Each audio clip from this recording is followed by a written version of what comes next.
오늘 아침 저희에게 주신 은혜의 말씀은 빌립보서 1장 19절부터 26절까지의 말씀입니다. 신약 빌립보서 1장 19절부터 26절까지의 말씀을 봉독해 드립니다. 하나님의 기록된 말씀을 봉독할 때 여러분의 심령과 귀가 은혜를 경험할 수 있기를 바랍니다. 하나님의 말씀입니다. 이것이 너의 간구와 예수 그리스도의 성령의 도우심으로 내 구원에 이르게 할 줄 아는 고로 나의 간절한 기대와 소망을 따라 아무 일이든지 부끄럽지 아니하고 오직 전과 같이 이제도 온전히 담대하여 살든지 죽든지 내 몸에서 그리스도가 존귀히 되게 하려 하나니 이는 내게 사는 것이 그리스도니 죽는 것도 유익함이니라. 그러나 만일 육신으로 사는 이것이 내일의 열매일진데 무엇을 가릴는지 나는 알지 못하노라. 내가 그 두 사이에 끼었으니 떠나서 그리스도와 함께 있을 욕망을 가진 이것이 더욱 좋으나 그러나 내가 육신에 거하는 것이 너희를 위하여 더 유익하리라. 내가 살 것과 너희 믿음의 진보와 기쁨을 위하여 너희 무리와 함께 거할 이것을 확실히 아노니 내가 다시 너희와 같이 있으므로 그리스도 예수 안에서 너희 자랑이 나를 인하여 풍성하게 하려 함이라. 아멘. 하나님의 말씀이었습니다. Good morning. 네, 좋은 아침입니다. 또 한번 해볼까요? 양손을 좀 가슴에 대고 우리가 두 번 외쳐봅니다. 나는 하나님의 특별한 사랑을 받은 사람이다. 두 번 합니다. 나는 하나님의 특별한 사랑을 받은 사람이다. 나는 하나님의 특별한 사랑을 받은 사람이다. 믿습니까, 여러분? 환경과 또 주위의 어떤 사람의 말하고는 아무 상관이 없어요. 우리는 여전히 우리가 육신이 약하든 환경이 힘들든지 우리는 여전히 하나님의 특별한 사랑을 받은 특별한 존재들이라는 것을 잊지 말 수 있길 바랍니다. 자, 우리 한번 또 외쳐볼까요? 하나님을 기쁘시게, 사람을 행복하게. 그렇습니다. 이게 십자가의 메시지죠. 우리가 늘 이렇게 살아간다면 우리 때문에 하나님은 영광 거두시고 우리 곁에 있는 사람들은 기뻐하고 행복하고 또 그걸로 인하여 우리의 삶은 얼마나 즐거운 삶이 되겠습니까?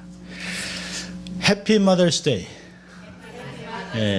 사실은 절기설교는 참 어렵습니다. 저한테는 또 이미 부모님이 다 하늘나라 가셨기 때문에 또 절기설교를 오늘 안 하려고 합니다. 특별히 빌립보서가 너무 좋기 때문에 계속 강의를 하려고 합니다. 76세 되신 할머니께서 한글을 배우셔서 돌아가신 남편에게 편지를 썼다 하는 내용이 있습니다. 참 어려서 환경이 힘들고 그래서 글을 못 배우신 어른들이 많이 있었습니다. 그 사실 삶에 배우지 못한 것의 서러움은 말도 못합니다. 그래서 결혼도 하고 했지만 시간이 지나면서 이제 여유가 생기면서 한글을 배웠어요. 그리고 일찍 간 남편에게 편지를 쓴 내용입니다. 그대로 제가 읽어드립니다. 사랑하는 남편에게 벌써 20년이 되었네요. 사고로 남편 먼저 보냈을 때 하늘 무너지는 것 같았어요. 밤이 되면 아이들을 재우고 살아생전 부르던 남편 생각이나 말없이 울었답니다. 없는 살림에 혼자 자식들과 살 생각을 하니까 참 기가 막히더군요. 밥 달라는 자식을 굶길 수 없어 살다 보니까 보고 싶은 마음 지금 여기까지 왔습니다. 여보, 나 당신 애들 다 결혼시켰습니다. 고생했다고 한 번만 말해줘요. 오늘따라 당신이 너무 보고 싶어요. 삐뚤빼뚤 쓰신 글인데요. 제가 몇 번 읽으면서 마음이 얼마나 뭉클한지 모릅니다. 아이들 결혼시키기까지 얼마나 많은 날들을 힘들게 사셨을까 생각만 해도 마음이 점이 옵니다. 아마 남편 따라 나도 죽었으면 좋겠다. 내가 살아서 뭐하나 혼자서. 아마 이런 생각도 여러 번 했을지도 모릅니다. 그러나 그런 내가 하고 싶은 것, 내가 좋아하는 것, 내가 먹고 싶은 것 다 포기하고 남편을 위해서, 자식을 위해서 모든 것을 헌신하며 세월이 이렇게 흐른 것이죠. 이제는 조금 여유가 생겨서 남편 생각도 하고 남편에게 글을 쓴 것을 어느 분이 이렇게 찍어서 올렸습니다. 사람들은 자기가 스스로 혼자 된 것 같죠. 아니요, 그렇지 않습니다. 이렇게 우리의 부모의 희생과 말할 수 없는 눈물과 헌신이 있었기 때문에 우리는 이렇게 있는 것입니다. 어떤 분은 그래요. 흙수저. 나는 우리 부모들이 좀 건강했으면, 우리 부모들이 좀 돈이 많았으면, 지위가 높았으면 난 좀 잘 됐을 텐데. 아니요. 부모님이 없었다면 태어날 수가 없었습니다. 나라고 하는 존재가 있을 수 없었어요. 사실은 절기, 이 5월달이 돼서 부모님에 대한 설교를 하기보다는 우리가 시간을 내서 자주 곁에 계신 부모님을 찾아뵙고 전화하고, 또 안 계시다면, 먼저 가셨다면 주위에 있는 어르신들을 잘 섬기는 것이 더 중요하다고 생각합니다. 정말 혼자 스스로 생각해 봤어요. 참 어머니 아버지 참 고맙습니다. 가끔 우리가 엄마 아버지가 내게 해준 게 뭐가 있어요? 최고의 생명을 주신 것이죠. 우리가 자녀를 키우다 보니까 부모의 마음이 어떻게 생각이 드냐면, 조금 더 많은 것을 줬으면 좋겠다. 그걸 생각해 보면서 부모님이 얼마나 우리 자식들을 키우면서, 더군다나 아들 4명 키우면서 얼마나 고생을 하셨을까 하는 생각을 해보니까 부모님의 수고에 10,000,000,000,1도 못하고 있다는 생각을 합니다. 가끔 자식들 생각하면 한번 이게 줘받고 싶지만, 부모님이 참아준 걸 생각하면 오늘도 10번, 100번 참아내는 것이에요. 여러분, 인생에 있어서 가장 귀중한 본능 2가지가 있습니다. 심리학자들은 이 2가지 본능을 살고 싶은 본능, 또 하나는 죽고 싶다고 하는 본능이라고 얘기합니다. 우리가 가끔 그러잖아요. 살아야지라고 했다가 차라리 죽자. 그렇지만 죽으라고 하면 못 죽습니다. 사람이 그런 것이에요. 살고 싶은 본능과 죽고 싶은 본능 사이에서 살아가지만 사실은 하나입니다. 세월이 지나가면서 우리는 가끔 고향을 그리워합니다. 귀소 본능이라고 그러죠. 참 고향이 자꾸 그립습니다. 사실 고향에 돌아가 봐야 그 당시에는 좋았지만 지금 가면 불편해요. 처갓집 같은 게 뭐가 그렇게 편하겠습니까? 그런데 옛 것이 자꾸 그리워지는 것이에요. 또 하나는 옛 것을 동경하고 쉬고 싶은 마음 같은 것이 있습니다. 이것이 다 죽고 싶은 본능에 해당한다고 합니다. 이 본능은 다 하나로 연결됐어요. 이 본능이 우리의 언어 습관에도 있습니다. 정말 슬퍼 죽겠다. 좋아 죽겠다. 배고파 죽겠다. 아파 죽겠다. 이 버릇은 한국 사람에게만 있는 것이 아니에요. 여기 있는 미국 사람도, 부자들도 마찬가지예요. I'm dead. I'm deadly tired. 우리도 늘 이렇게 이야기를 합니다. 그런데 사람들이 본능대로 살아가면 안 돼요. 먹고 싶은 대로 먹고, 또 가고 싶은 대로 마음대로 가고, 하고 싶은 말 다 하고 살면 결국에는 후회할 일만 남습니다. 오늘 본문을 보면 본능적인 욕구가 있지만 그것을 내려놓고 하나님의 영광과 타인의 유익을 위해서 선택했던 바울의 이야기가 나오고 있습니다. 우리는 늘 고민하죠. 어떤 것을 선택해야 가장 좋을까? 늘 하루에도 몇 가지 선택하는지 몰라요. 좋은 것. 오늘 본문에 보면 이 3가지 단어로 나오는데요. good, better, best. 이 3가지 중에 어떻게 선택할 것인가? 이 작은 것부터 시작하죠. 오늘 뭐 입고 나가지? 또 오늘은 뭘 먹지? 오늘은 누구를 만나지? 어디를 가지라고 하지만 사실은 우리의 삶 속에 가장 중요한 것은 내가 하나님을 어떻게 섬겨야 되지? 라고 하는 질문이 있습니다. 오늘 보십시오. 사실은 우리가 19절부터 읽었습니다마는 18절은 2 문장으로 나눠져 있습니다. 사도 바울이 내가 감옥에서 어떤 상황이든지 나를 대적하든지 내 마음을 아프게 하든지 어떤 방법이든 예수님만 전파된다면 나는 기쁘다 라고 한 후에 문장이 딱 끊어져요. 그리고 뭐라 하냐면 내가 또한 기뻐할 것이요 라고 하면서 I will rejoice because 라고 하는 단어를 사용하고 있습니다. 19절에 보면 아주 확신을 갖고 얘기하고 있어요. 이것이 너희의 간구와 예수 그리스도의 성령의 도우심으로 내 구원에 이르게 할 줄 안다라고 얘기하고 있습니다. 사실 옥중 생활이 죽음으로 끝날 것인지 아니면 풀려서 자유의 몸이 될지 아무것도 몰라요. 그렇지만 어쨌든 간에 이것이 구원으로 연결되는 길이기 때문에 나는 기쁘고 즐겁다라고 얘기하고 있습니다. 이 표현에서 어떤 걸 볼 수 있을까요? 하나님이 내게 주신 것이라면 이건 반드시 좋은 것이라는 것이에요. 내가 감옥에 갇혀 있는 것도 좋은 것이고, 내가 풀려나서 자유의 몸이 되는 것도 하나님이 허락하신다면 나는 기쁘다라고 이야기하고 있습니다. 하나님이 주시는 미래라면 최고의 것일 것이라고 하는 것이 바울의 믿음입니다. 근데 우리는 그렇게 생각하지 않죠. 우리가 갖고 있는 잣대를 가지고 돈이 많으면, 건강하면, 자식이 잘 되면 좋다, 그렇지 않으면 안 좋다라고 생각을 하고 있습니다. 어느 경우에도 사형이든 자유의 몸이 되든 자기는 좋다는 것이에요. 주님이 주시는 것이기 때문에 구원에 이르게 할 줄 안다고 얘기하고 있습니다. 여러분, 육체적인 죽음은 자기의 고생이 다 끝나고 자기가 평생을 사모하고 섬겼던 예수 그리스도와 함께하는 것이기 때문에 좋다는 것이에요. 근데 바울이 좋아하는 그 평가의 기준은 자기의 욕망이나 기대가 아닙니다. 하나님께서 주시는 것이라면 모든 것이 최선의 것이라고 믿는 것이에요. 19절에 얘기잖아요. 너 이렇게 내가 확신하게 하는 것은 나 혼자 힘이 아니라는 거죠. 두 가지 영적인 세력이 있다는 거죠. 나를 돕는 내 힘으로만 이런 것이 된 것이 아니고 나를 돕는 두 세력이 있는데, 하나는 뭘까요?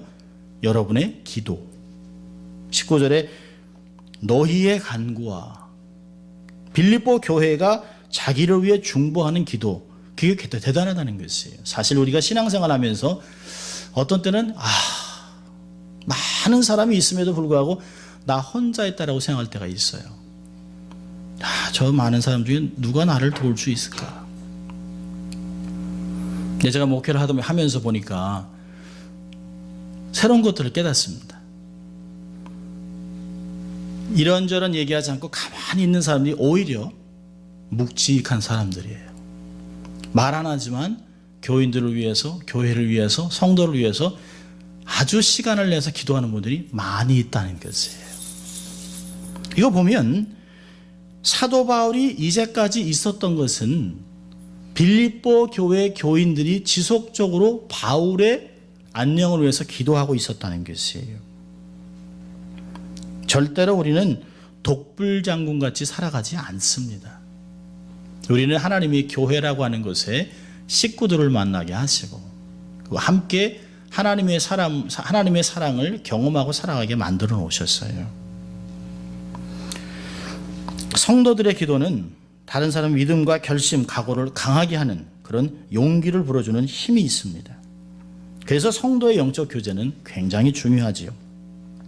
또한 성령의 도우심이 있었다라고 얘기합니다. 그리스도의 성령의 도우심으로 내가 반드시 구원을 이루게 될 것이라고 이야기하고 있습니다. 요한일서 4장 13절을 보면 하나님이 성령을 우리에게 주심으로 우리가 그 안에 거하고 그가 우리 안에 거한다라고 얘기하고 있습니다. 로마서 8장 26절에서는 이와 같이 성령도 우리 연약함을 도우시나니 우리가 마땅히 빌 바를 알지 못하나 오직 성령이 말할 수 없는 탄식으로 우리를 위하여 친히 간구하시느니라. 여러분, 절대로 우리는 혼자 있는 사람이 아니에요. 내 주위에 아무도 없다 할지라도 우리에게는 1년 내내 24시간 일주일 내내 우리를 위해 기도하시는 두 분이 계세요. 한 분은 하나님, 전능하신 하나님 곁에 서 계시는 예수 그리스도, 하늘에서 우리를 기도하고 있습니다. 또 한 분은 성령님이 우리 안에 내주하시면서 우리를 위해 탄식하며 기도하는 두 분의 사역자들이 있어요. 이 세상 어떤 사역자들보다, 어떤 목회자들보다, 어떤 교인의 숫자들보다 훨씬 더 강력한 기도를 해내고 있습니다. 여러분, 우리는 가끔 우리의 방식으로 기도할 때가 있어요. 그런데 성령님이나 예수 그리스도는 하나님의 뜻을 이루기 위해서 우리를 위해서 기도하고 있다는 것이에요. 우리의 곁에서 하늘에서 중보하고 있습니다. 그런 것을 확실하게 믿었던 바울이기 때문에 어떤 상황에서도 확신을 잃지 않았어요. 이러한 확신을 가졌던 삶의 원인은 뭘까요? 20절부터 21절까지 보면 바울의 인생관을 볼 수 있습니다. 우리 20절, 21절 한번 같이 읽어볼까요? 나의 간절한 기대와 소망을 따라 아무 일에든지 부끄럽지 아니하고 오직 전과 같이 이제도 온전히 담대하여 살든지 죽든지 내 몸에서 그리스도가 존귀히 되게 하려 하나니 이는 내게 사는 것이 그리스도니 죽는 것도 유익함이라. 예, 그렇습니다. 바울은 감옥이라는 암울한 현실 속에서 그 속에서도 기대하는 것이 있습니다. 여기 기대한다라고 하는 단어가 참 재밌는 단어인데요. 나의 간절한 기대, 기대라고 하는 단어는 그 목을 빼고 바라본다는 학수고대라고 하는 의미가 있습니다. 조금이라도 빨리 알아보기 위해서 목을 빼고 이렇게 기다리는 것이에요. 누가 오나. 근데 손님을 기다리는 것이 아니죠. 바울의 학수고대하는 건 뭘까요?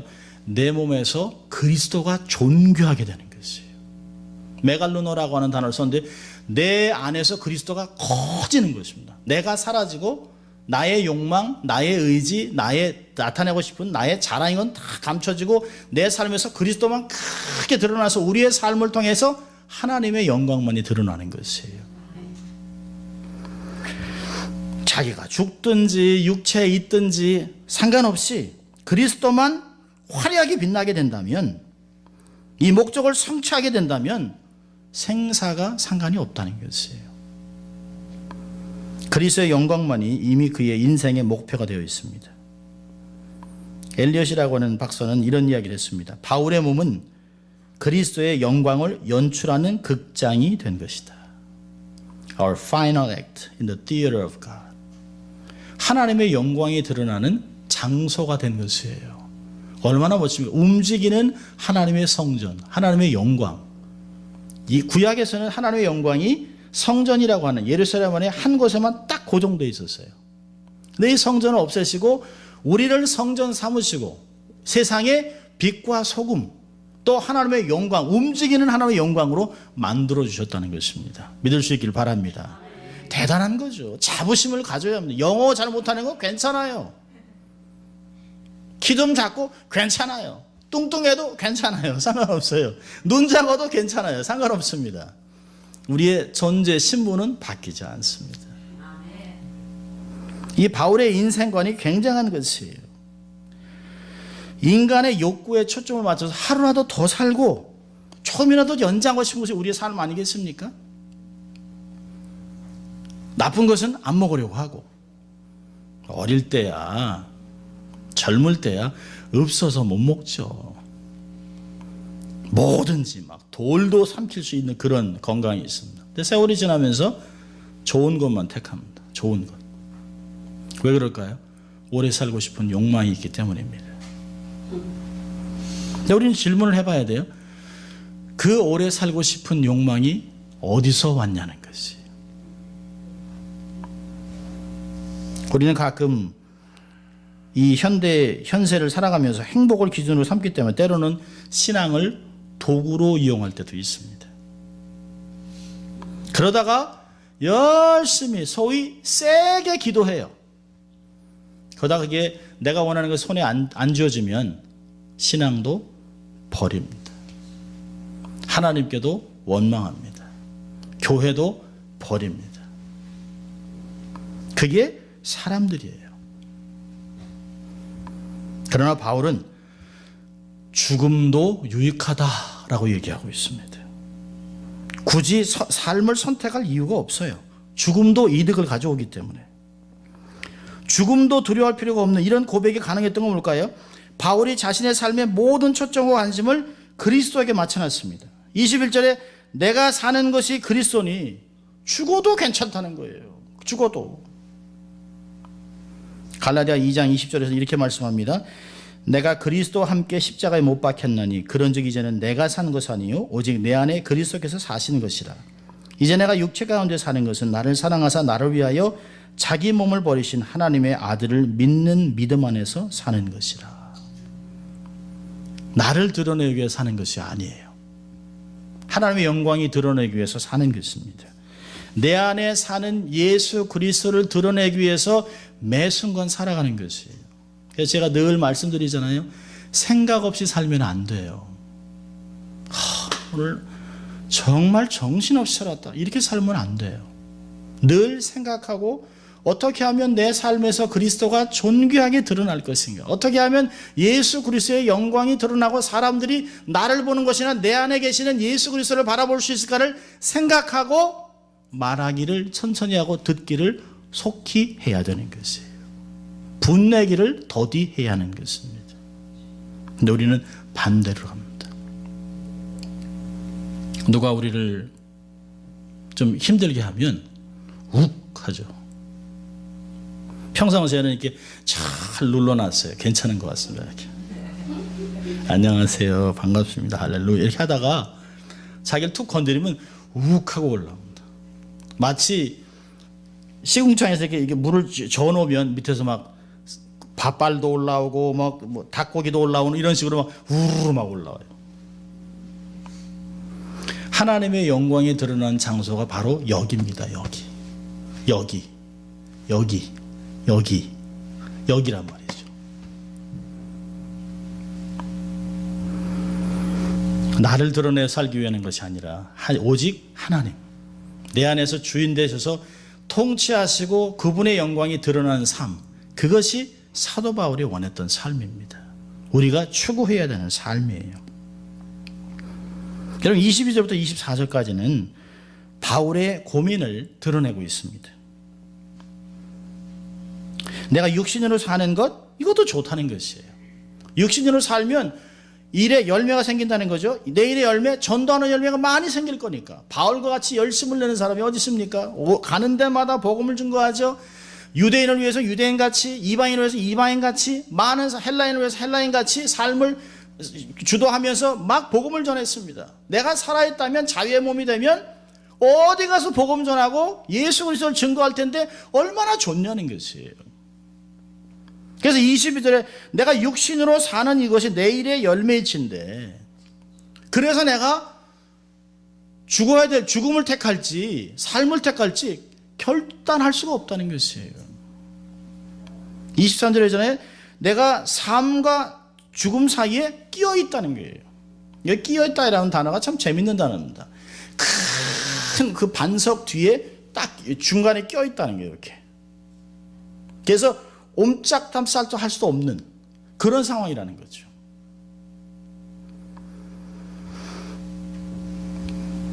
바울은 삶과 죽음이라는 양대바위 사이에 처했다는 의미로 이 단어를 사용하고 있어요. 그리스도와 함께 있고 싶은 욕망도 있어요. 또 하나는 성도를 위해서 육신에 거하고 싶은 마음도 있습니다. 이 두 가지 욕망이 바울을 이렇게 잡아당기고 있습니다. 외세의 힘이 막 누르고 있어요. 23절에 보니까 이 두 사이에 끼었는데 떠나서 그리스도와 함께 있을 욕망을 가진 이것이 더욱 좋다. 이 떠난다는 단어가 참 재미있습니다. 떠난다는 단어가 아날로라고 하는 그 단어인데요, 천막을 거둔다는 뜻입니다. 잠시 쳤던 텐트를 풀고 이제 캠핑을 끝내는 것이에요. 그러니까 유대인의 인생관의 특징인데요, 바울은 고린도후서 5장 1절에서 이럽니다. 만일 땅에 있는 우리 장막집이 무너지면, 베드로도요 두 번째 서신에서 베드로후서 1장 13절과 14절에 이렇게 얘기합니다. 내가 이 장막에 있을 동안에 너희를 일깨워 생각하게 함이 옳은 줄로 여기노니 이는 우리 주 예수 그리스도께서 내게 지시한 것 같이 나도 이 장막을 벗어날 것이 임박할 줄을 아미니라. 전형적인 유대인의 견해입니다. 이 얘기는 뭘까요? 이 세상에는 영원한 게 없다는 거예요. 마치 천막을 치고 살다가 죽음이라는 게 뭐예요? 천막을 거두고 이제 영원한 것으로 옮겨나가는 것이라는 것이에요.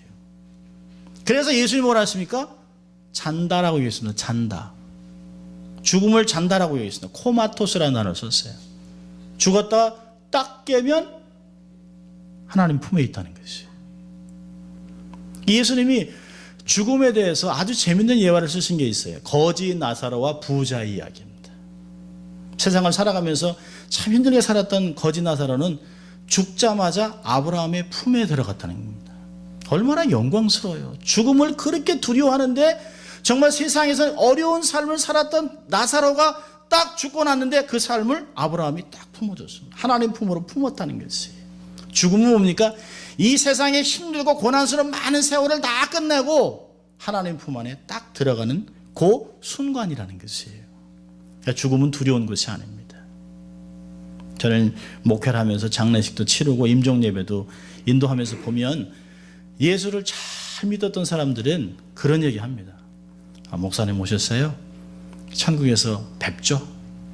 그리고 아주 밝은 모습으로 가요. 그런데 예수를 안 믿던 사람이나 막 그 불안한 사람들은 뭐 닌겔 하나 더 놔라, 뭐 산삼 구해와라 막 이럽니다. 생에 집착하는 거예요. 여러분, 아무리 캠핑이 재밌어도 그 텐트에 집착하시겠어요? 처음에 갈 땐 룰루랄라하고 막 가죠. 텐트 치고 얼마나 재밌습니까? 근데 이게 한 일주일 지나면요, 이제 집에 가야지. 뭐 밤낮 이렇게 하고 있어. 물도 물 받아와야 되죠. 뭐 불 켜야 되죠. 뭐 춥죠. 뭐 불편하죠. 그래서 집에 돌아오면 홈 스윗 홈 그러는 거예요. 아마 우리가 딱 육신의 죽음이 딱 끝나고 딱 눈 떴을 때 홈 스윗 홈 그럴 거예요. 왜냐하면 하나님이 웰컴 홈 그럴 것이기 때문이었습니다. 하나님만 그러겠어요? 이제까지 주 안에서 죽었던 모든 사람들이 잘 왔다. 너에게 주어진 경기 다 끝냈구나. 잘했어 웰던 이렇게 할 거라는 거예요. 그래서 히브리서 12장에서는 내게 맡겨진 경주를 다 맞추자는 거예요. 왜요? 수많은 사람들이 우리를 응원하고 있기 때문에 우리의 믿음의 주에 온전케 하시는 예수 그리스도를 바라보면서 끝까지 달리라는 거예요. 그 사도 바울이 디모데후서에서 마지막 자기가 죽기 6개월 전에 디모데후서를 썼는데 그때 뭐랍니까? 내가 죽을 날이 가까웠다는 거죠. 내가 믿음의 싸움을 싸우고 선한 싸움 싸우고 믿음을 지키고 달려갈 길 다 지켰으니 내게 멸류관을 줄 재판장을 바라보고 있다는 거예요. 나뿐만 아니라 모두 예수 믿는 사람에게 다 생명의 멸류관을 씌워줄 것이기 때문에 뭐가 두렵냐라고 얘기하고 있습니다. 아멘 하지만 걔도 죽기 싫죠. 그게 사람입니다. 그게 사람이에요. 이게 말씀이 딱 맞아요. 죽는 걸 두려워하면서 우리는 평생 사는 게 벌벌벌벌 떱니다. 벌벌벌벌. 근데 조금 자유로울 필요가 있습니다. 이 천막을 거두는 때, 그때는 영광스러운 때입니다. 죽음을 두려워하지 마세요. 그래서 사도 바울이 두 사이에 껴있지만 내가 정말 육신으로 살아있으면 막 열매를 거두고 또 죽어도 너무너무 좋다. 그런데 좋은 것, 더 좋은 것보다 23절이 참 좋습니다. 24절 보면 되게 굉장히 중요한 말합니다. 이 번역에 보면 그러나 내가 육신에 거하는 것이 너희를 위하여 더 필요하니라. 유익이 아니에요. 필요하니라. 필요한 걸 택했어요. 내 개인적으로 욕망으로 볼 때는 죽는 게 좋아요. 주님한테 가면 이 모든 사역 40대에 3대 빠진 태장을 3번이나 맞죠. 배가 파선하죠. 배고프죠. 잠 못 자죠. 어디 가나 죽음과 유대인의 위협에서 삶을 살죠. 이런 고통이 어디 있습니까? 죽음 딱 끝나면 이제 모든 고생 다 마치고 주님이 날 품어주시면 얼마나 좋은가. 그렇지만 내가 좋은 것을 택하는 게 아니라 너희들이 필요한 것을 내가 택하기로 결정했다는 것이에요. 24절에 전에 내가 육신에 거하는 것이 너희를 위하여 더 필요하니라. 필요한 것을 택했어요. 죽음과 삶의 문제를 고민함에 있어서 바울은 처음에는 하나님과 그리스도에게 초점 맞췄습니다. 어떤 게 더 중요할까? 경중을 따져보니까 똑같아요. 또 자기 자신을 봤습니다. 죽는 거, 살아있는 거 똑같아요. 별 차이 없어요. 그러다 빌립보 교회를 생각하면서 내가 남아있어서 이들에게 복음을 증거하고 더 격려하고 교회를 세워줘야겠다라고 하는 마음으로 필요를 택했다는 것이에요. 이 말씀을 공부하면서 제가 얼마나 부끄러운지 몰라요. 이제까지 목회를 해오면서 내가 누구의 유익을 위해서 목회를 했나? 오래전에 왜 이 교회를 떠났나?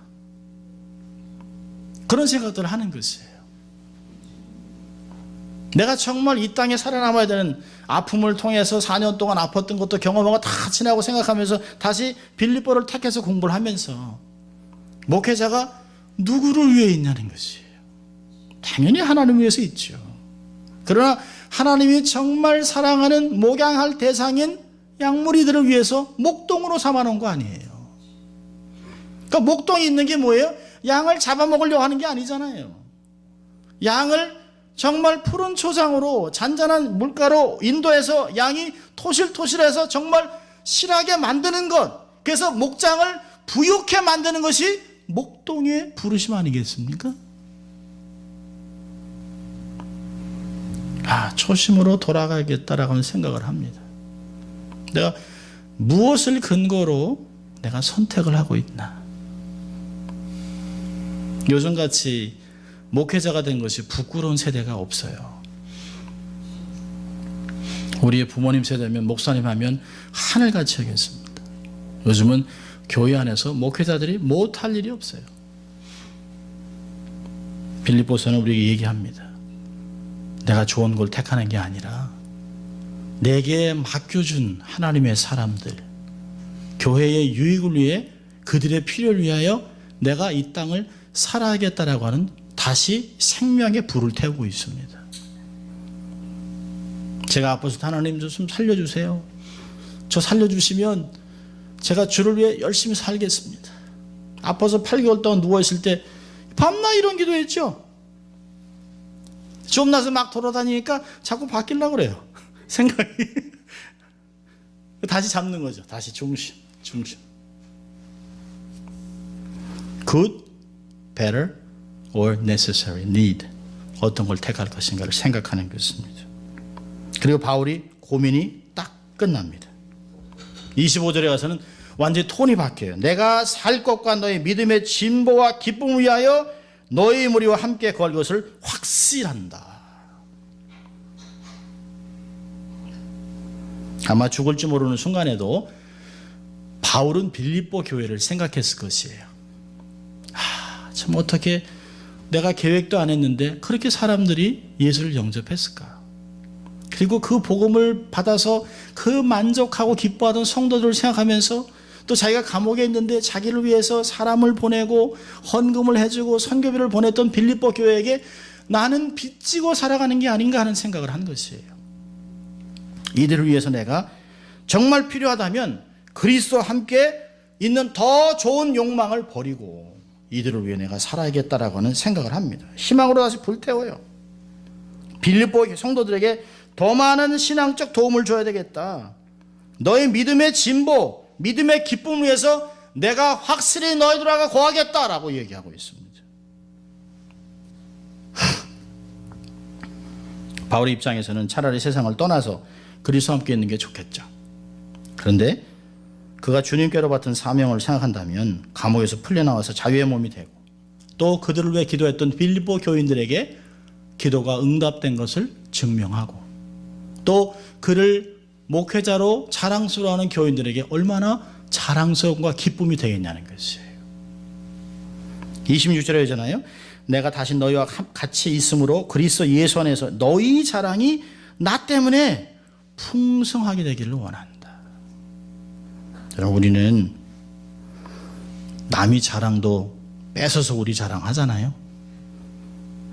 내가 한 거야 그거 까불지 마. 또 그러잖아요. 많이 컸네. 우리 그런 얘기 합니다. 근데 사도 뭐랍니까? 내 욕망 접어놓고 나 때문에 너희들이 자랑스러우면 좋겠다. 내 사역 때문에 너희들이 막 충만하고 우와 우리 기도가 응답됐어. 사도 바울 목사님 다시 돌아왔어. 우리에게 말씀 가르쳐. 정말 너무너무 좋은 목회자 우리 교회 목사님이야. 막 이런 자랑이 넘쳐나길 바란다는 것이에요. 우리는 어떻습니까? 어떤 자랑을 하고 싶습니까? 우리는 밟히기 싫어합니다. 누가 뭐라 그러면 눈을 흘기잖아요. 싹. 그리고 말이 자꾸 짧아져요. 이렇게.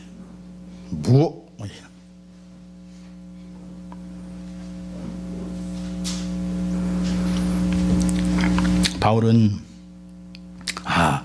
내가 정말 빌립보 교인들로 하여금 내가 살아있고 사역을 하는 것으로 인해서 이들이 믿음의 기쁨이, 믿음의 진보가 생기고 정말 자랑거리를 많이 만들어줘야겠다. 정말 우리는 좋은 말씀 먹어요. 우린 정말 행복해요. 우린 너무 정말 좋은 예배 드려요. 너무 좋아. 이런 자랑을 만들어주기 위해서 내가 그 자리에 있어야겠다라고 하는 것이에요. 얼마나 기가 막힌 내용들을 이야기하고 있는지 몰라요. 자, 두 가지만 교훈을 보고 말씀 마치려고 합니다. 첫째로, 삶의 확실한 목표를 붙잡으십시오. 뭘까요? 하나님의 영광을 위해서 살아야 합니다. 먹든지 마시든지 무엇하든지 다 하나님의 영광을 위해서.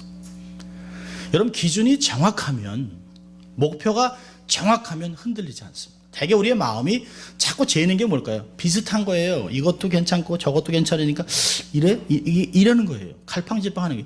가운데 정확하게 선이 그어져 있으면 하나님의 영광, 교회의 덕, 이런 것들이 딱 세워져 있으면 흔들리지 않아요. 이 중심추를 잡아주기 때문에 흔들리지 않습니다. 우리의 삶이 갈팡질팡하는 것은 중심이 없어서 그래요. 중심이 없어서. 하나님의 영광을 위해서 중심을 딱 잡으십시오. 그러면 누가 탁 치고 비바람이 오면 넘어져요? 안 넘어지는 거 아니에요. 예수 믿어도 힘들어요. 어렵습니다. 그런데 오뚜기 같이 발딱 일어난단 말이죠. 왔다 갔다 하지만 딱 서요. 7전 8기. 그게 다 성경에서 나온 거죠. 99번 넘어지면 100번 일어나면 돼요. 아멘? 일어나면 되는 거예요. 일어나면. 중심추로 인해서. 괜찮아요. 비바람이 불어도 두려워하지 마세요. 삶의 확실한 목표를 붙잡으세요. 자, 두 번째로는요, 바른 선택을 하세요. 항상 바른 선택. 이게 뭘까요? 원하는 것이 아닌 필요한 것을 택하세요. Not want, but need. 우리 사람들이 미성숙하면 자꾸 원하는 걸 달라고 그래요. 사탕 맛있죠. 근데 우리한테 필요한 게 아니에요. 애들은 단구, 졸고 재밌는 거예요. 단 거 영어로 읽으니까 데인저 그렇잖아요. 단 거. 데인. 그래서 그거 자꾸 먹으면 안 되는 거예요. 근데 우리 입은 자꾸 원하잖아요. 그렇죠? 여러분, 이게 바른 선택이라는 게 큰 거부터가 아니에요. 작은 거부터. 우리가 가끔 그러잖아요. 세일 50% 그러면 그거 안 필요한데도 삽니다. 그래 놓고는 잊어버려요. 왜 샀지? 그 보면 화장지 많이 쌓여 있습니다. 이렇게. 아니 뭐 집에 한 40명 사는 것도 아닌데 화장지를 많이 사놨어요. 그러지 말라는 거예요. 우리가 어떤 것을 택할 때 기준을 딱 세워놓으세요. 사실 우리는 원하는 것과 필요한 것에서 혼란을 겪습니다. 뭘 택해야 되지? 그럴 때는 딱 두 가지를 잡으세요. 이게 내가 원하는 건가? 내가 필요한 건가? 내가 필요한데 원하면 그건 더 말할 것이 좋은 거예요. 내가 좋아하고 참 내가 선호하는 것인데 나한테는 안 필요해. 그러면 그건 버리는 거예요. 우리가 원하는 많은 것들이 가시적인 게 많아요. 세상적인 게 많습니다. 만약에 지진이 꽝 일어나면 그 휴지 들고 가겠어요? 휴지? 50% 세일에 사놓은 거 휴지 들고 가겠어요? 그렇지 않거든요. 내 삶에 한번 이 바람이 불면 그거 별로 중요한 게 아니었네라고 생각합니다. 하나님이 가끔 우리의 삶을 이렇게 흔들 때가 있어요. 건강, 경제, 자녀, 부부 이런 걸로 해서 흔들었습니다. 그럼 그때 터는 거예요. 이거 별로 중요한 게 아니네. 그리고 딱 정신을 차리고 심플하게 하나님 앞에 딱 서는 거예요. 근데 하나님이 뭐라는지 아세요?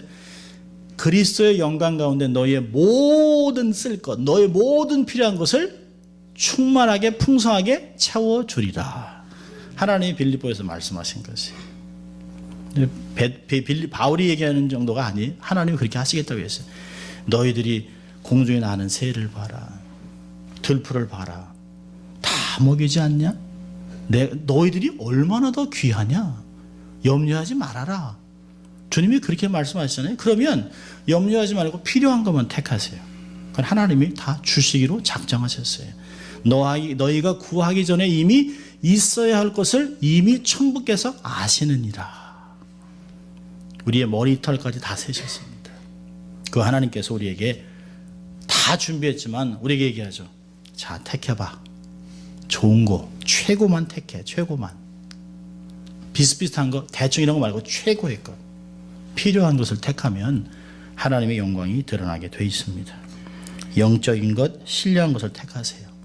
영적인 영혼의 가치가 있는 것을 취해서 결국에는 놀라운 삶을 살아가는 여러분 될 수 있기를 주의 이름으로 축원합니다. 기도하겠습니다. 하나님 아버지 감사합니다. 오늘도 하나님 바울의 말씀을 통하여 우리가 어떠한 삶을 살아갈지 도전하신 주님, 우리의 삶 속에서 오직 그리스도만이 존귀게 되는 것을 삶의 목적으로 삼게 하시고 우리의 삶 속에서 늘 바르고 온전하고 필요한 것을 택해서 하나님의 사람으로 당당히 살아갈 수 있도록 타인들을 격려하고 위로하며 살아가는 저희들 될 수 있도록 하나님 축복하여 주시옵소서. 감사하고 예수님 이름으로 기도합니다. 아멘. 이제 다 일어나서 함께 봉헌하도록 하겠습니다.